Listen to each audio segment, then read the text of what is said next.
Bang Andreas? Saya sebelum ke sini, kemarin kalau nggak salah dihubungi, saya tanya nanti siapa-siapa yang jadi narasumber.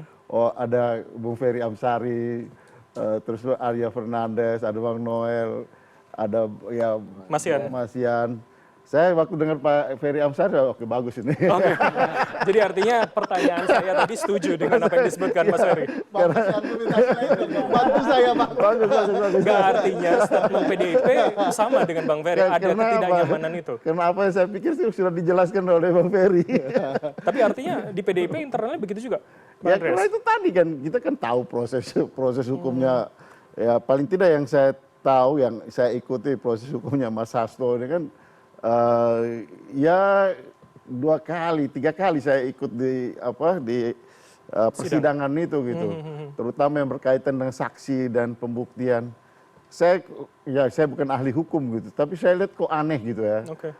Pertama obstruction of justice itu muncul belakangan kan, dan karena saya agak tahu juga ceritanya tuh, untuk selalu dibikin cerita kan, dibuat skenario cerita yang kemudian ini apa ya, agak mengada-ada. Tapi itu soal hukum saya nggak terlalu inilah gitu. Tadi sudah dijelaskan oleh Bung Ferry gitu.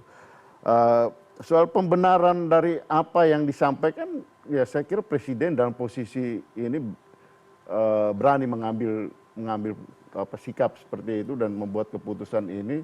Dan tentu ada pertimbangan-pertimbangan. Saya yakin bahwa ketika Presiden membuat keputusan pun beliau mempunyai ahli-ahli hukum. Karena saya dengar juga seperti itu, gitu. Ada ahli-ahli hukum yang juga memberikan pertimbangan. Tapi pada kalau beliau, ada gitu. pembacaan bahwa Presiden tidak nyaman, kemudian pasca diputuskan langsung diberikan amnesti untuk Mas Hasto begitu? Saya nggak tahu persis, itu wilayah Presiden. Saya nggak tiap hari juga ikut dengan Presiden. Tapi dari apa yang keputusan yang dibuat, saya kira itu mengindikasikan arah ke sana. Presiden perlu ada suasana yang lebih, ya kan kita tahu bahwa yang namanya amnesti itu ya dengan maksud dan tujuan untuk ada rekonsiliasi dari situasi ini gitu. Jadi Presiden berani memutus proses yang terjadi sebelumnya untuk ada rekonsiliasi di dalam. Karena kita tidak punya persoalan dengan Pak Prabowo sebagai Presiden maupun sebagai. Jadi yang ada masalahnya dengan? Ya itu tadi yang disampaikan oleh Bung Ferry, dan beliau tidak mau terlibat dalam persoalan itu gitu. Bahkan kalau bisa menyelesaikan itu, menyelesaikan itu.